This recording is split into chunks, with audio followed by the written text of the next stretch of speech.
Hello, Daniel. Tanda mo pa ba ako? Ako yung kababata mo, si Monica. Nabalitaan ko, wala na kayo ni Catherine. Nandito lang ako para sa iyo, Daniel. Huwag kang mag-alala kahit anong oras mo akong tawagan. Hindi ka mabibigo. Bibigay ko sa'yo lahat ng oras ko. Tawag ka lang, Daniel, ha, pag nalulungkot ka, ha. Ako bahalang mag-comfort sa'yo. Di mo ba alam, mga bata pa lang tayo, mahal na kita, Daniel. Yun nga lang, nasulot ka sa akin ni Catherine. Pero nandito na ako ngayon, nagbabalik ako. Tanggapin mo ako sa buhay mo, Daniel. Promise, di ka magsisisi.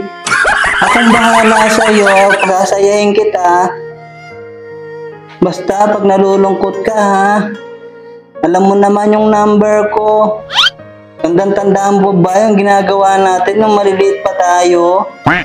Yung makita sa puno ng bayabas. Tapos pag di ako makaakyat, inaalalayan mo ko. Napaka-gentleman mo, no. Tanda ko pa yun. Kaya nga in love ako sa iyo nung araw na yun, Daniel, eh.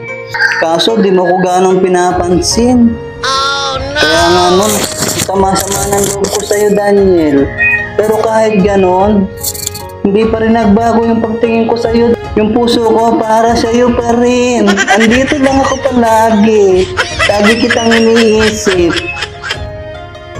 Kaya nga nung magkahiwalay kayo, hindi naman ako naging masaya, kasi alam ko malungkot ka, Daniel. Pero huwag kang mag-alala.